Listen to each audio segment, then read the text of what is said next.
وہ Wuhan hospital میں اپنے فرائض انجام دے رہے تھے۔ اسی دوران انہوں نے دسمبر 2019 میں ایک انکشاف کیا۔ جب یہ انفارمیشن چائنیز آفیشل تک پہنچی تو انہوں نے پولیس کو ٹک ٹک ٹک چلتی گئی۔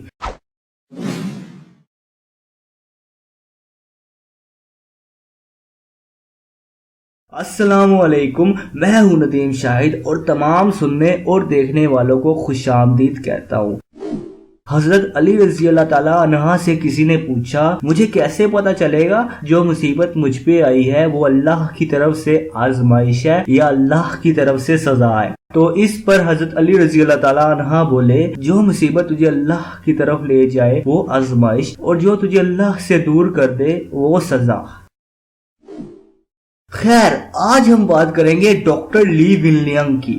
چائنا کے doctor Li ونلینگ Wuhan central hospital میں بطور معالج کام کرتے تھے۔ 2011 میں انہوں نے اپنی گریجویشن مکمل کی اور طب چشم کے ماہر بنے۔ زائمن آئی سینٹر میں 3 سال کام کرنے کے بعد 2014 میں انہوں نے ووہان سینٹرل ہاسپٹل میں اپنا عہدہ سنبھالا۔ عہدہ سنبھالنے کے 5 سال بعد وہ ووہان ہاسپٹل میں اپنے فرائض انجام دے رہے تھے۔ اسی دوران انہوں نے دسمبر 2019 میں ایک انکشاف کیا۔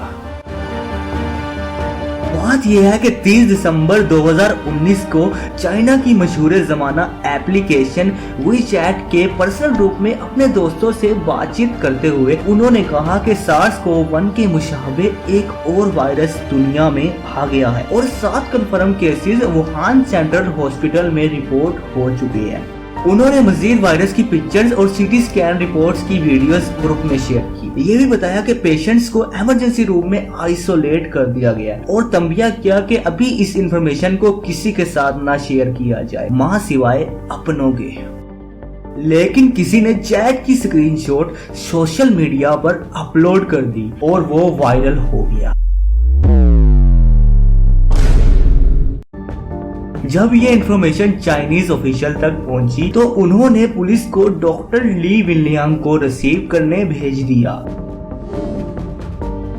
آفیشلز نے شاید اس بات کو غلط افواہ سمجھتے ہوئے یا کسی اور بنا پر انہیں رانگ انفارمیشن پھیلانے سے تنبیہ کیا۔ ظاہر سی بات ہے کہ کنٹری کیوں خود کو دنیا میں بدنام کرنا چاہے گی۔ ان سے لیٹر آف ایڈمونیشن سائن کروایا جس میں ان سے غلطی ایکسپٹ کروائی گئی۔ پھر انہیں ریلیز کر دیا گیا اور وہ اپنے عہدے پر 8 جنوری کو واپس آ گئے۔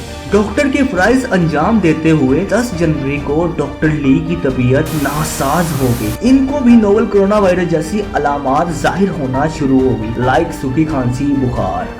جنوری کے پہلے ہفتے میں چائنیز گورنمنٹ نے کہا کہ کرونا وائرس صرف بیمار جانوروں کے کانٹیکٹ میں آنے سے پھیلتا ہے، جس کی وجہ سے ڈاکٹرز کی پروٹیکشن کے لیے کوئی گائیڈ لائن نہیں تھی۔ 12 جنوری کو ڈاکٹر لی ونلینگ کو Houhu hospital district Wuhan central hospital میں مکمل قرنطینہ کر دیا گیا۔ حیران کن بات یہ ہے کہ ان کے کرونا کے کئی ٹیسٹ ہوئے لیکن ٹیسٹ ہمیشہ نیگیٹو ہی آیا۔ وقت گزرتا رہا اور ان کی حالت خراب سے خراب تر ہو گئی۔ بالآخر 30 جنوری کو جب انہوں نے دوبارہ اپنا ٹیسٹ کرایا تب ان کا ٹیسٹ پازیٹیو آیا۔ ان کے ساتھ ساتھ ان کے امی ابو کو بھی یہ بیماری لگ چکی تھی۔ کہنے والے کہتے ہیں کہ ڈاکٹر لی کو یہ وائرس 8 جنوری کو ایک عورت کو چیک کرتے ہوئے لگا جو کہ کرونا کی مریضہ تھی۔ 5 دن بعد 5 فروری کو لی کی حالت بہت ناساز ہو گئی۔ 6 تاریخ کو لی نے اپنے دوست کو فون پہ بتایا کہ ان کا آکسیجن سیچوریشن لیول 85% تک کم ہو گیا ہے، انہیں سانس لینے میں بہت دشواری پیش آ رہی ہے۔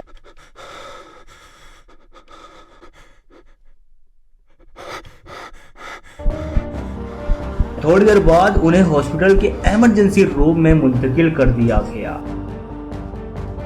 ڈاکٹرز کی کوششیں اور گھڑی کی ٹک ٹک ٹک چلتی گئی۔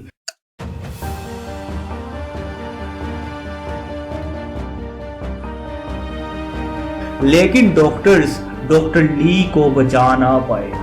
افسردگی کے ساتھ قریب 9:30 بجے ان کی ڈیتھ ہو گئی۔